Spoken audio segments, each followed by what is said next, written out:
It's video game time! Hello, welcome to another figure review. Today we're gonna have a look at the Neca Crash Bandicoot. Well, Crash Bandicoot includes crate replicas. Some assembly required. Ah! No assembly place. But yeah, this is the Neca Crash, and I still have the price on there. But this is from Neca rolling out some old school PS1 goodness. They're also gonna do Spyro. I don't know if that one's out yet. I'm a little behind on it. I apologize, but yeah, I finally picked him up because he looks pretty good. So let's have a look if he is really good. So having a look at the unofficial PS1 mascots back in the day, it's really sad. I mean, why did Crash have to go away? Well, we got the anniversary collection, so that's that. He stands at about 15, almost 16 centimeters. 15 and a half really to the 15 to the head, and almost 16 to the top of his hair, which makes him almost 6 inches tall. Once again, looking at the hair. Overall look and detail of the figure, I mean the face sculpt is what really makes this impression is really great. And there's textured fur all over this guy. You got the teeth, paint job is very clean. There are some kind of small scratches, especially in the white, unfortunately. But for the rest of it, I feel it's kind of weird how the teeth and the tongue and everything is so clean. I guess they all just put that together, so you just paint the teeth, you put it in, and then you put the entire face over it, right? Well, whatever. Regardless, the result is very nice. You got tons of different gradients of orange, brown, and it has nice conversion from the darker to the lighter tone, and the entire textured fur. Quite frankly, looks fantastic. I don't have a bad thing to say about that. And then we go down to the yellow, the belly button, and his soft plastic hands. Once again, with a lot darker tone. The thing about the joints is that they painted them in some parts.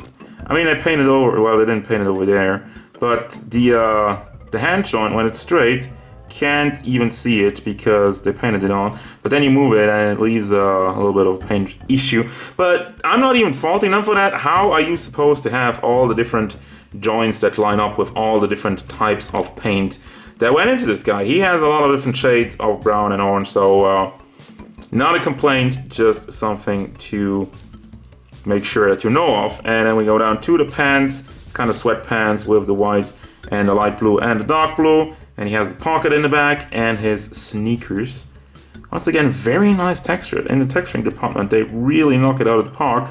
But unfortunately, got a little bit of paint bleeding from the white to the brown. But for the rest of it, yeah, I mean, overall, job well done, very clean. Now for the articulation, starting off with the eyebrows actually. They are on ball packs. You know, it's packed in there and it ends on a ball. So you have some... goes all the way around and have some wiggle motion in it.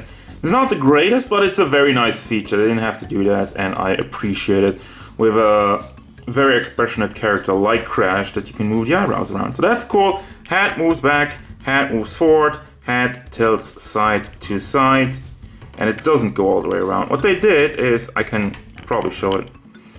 I can show it, there you go. He has kind of like a butt. It looks like a butt, and that is what I'm guessing, just on a ball pack, and it rotates around.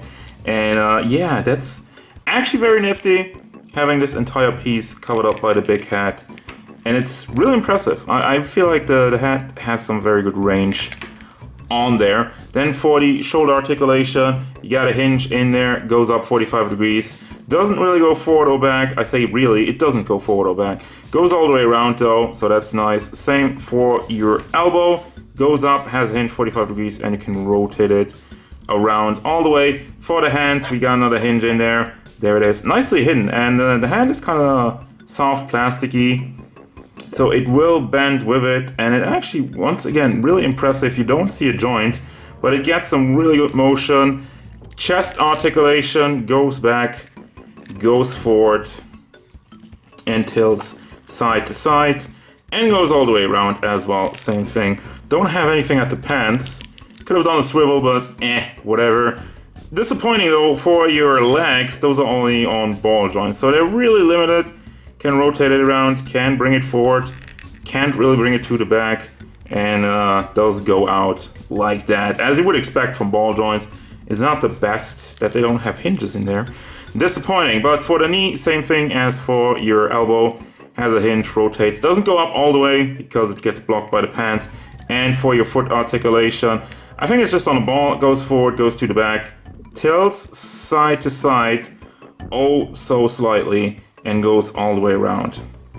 But I like how it's molded, like they molded the upper part of the boot, and then the lower part just wood packs in there. Doesn't leave any gaps and looks clean overall. So for your accessories, here's the crate, which is out of paper, like carton.